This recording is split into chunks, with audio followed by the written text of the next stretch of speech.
Okay, then let's start then. Audio, okay na ba yan, ha? Okay na? Sige. Run it. Okay, script, straight body. Okay, side lang ng konti. Okay. Mark? Rolling po. Alright. 5, 4, 3.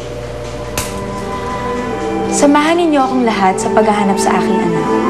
Malapit na po. Nasaan ka na, Little Star?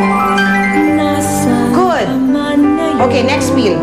Alam mo na? Sana'y mayroong ngiti, laging nasasabik na mayakap kang muli. Kahit malayo ka at ako'y nalimot na, hindi mo rin mababago ang laman ng puso ko.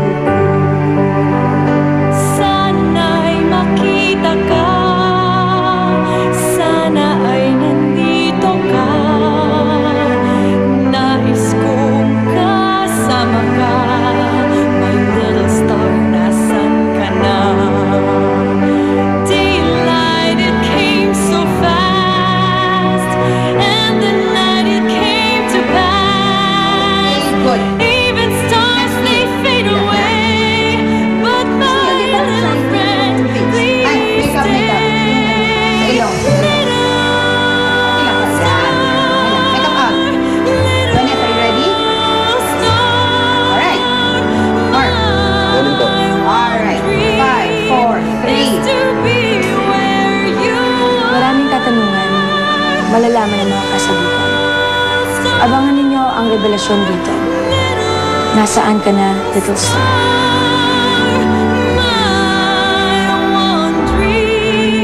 Okay lang, Borge. Naiintindihan naman kita eh. Tsaka, may karapatan naman si Bianca ang paalisin ako doon kung gustuhin niya. Basta, kung may maitutulong ako sa'yo, sabihin mo lang sa akin. Sige.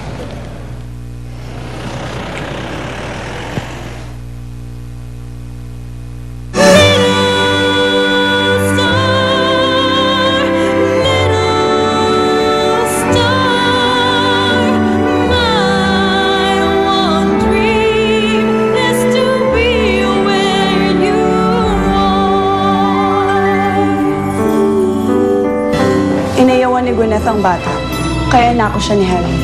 Now, she's trying to revive her career with that cheap TV show. Management is so happy with the results. Unti-unti nang pumapasok ang mga sponsors na. Sino naman tong magaling na ama ng bata? Si Dave. What? Ito yung mga sulat ko sa inyo noon. Lamang si Robeo may kagagawan kung bakit hindi nakakarating sa atin ang sulat. Nakita ko na si Helen. Hindi mo na kailangan ng hotline pa sa TV. Pakita ka ng pruweba. Sige, ihanda mo pera.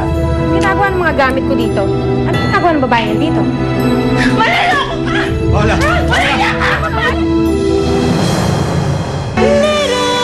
Napanood mo ang mga nakakaantig na tagpo sa Little Star.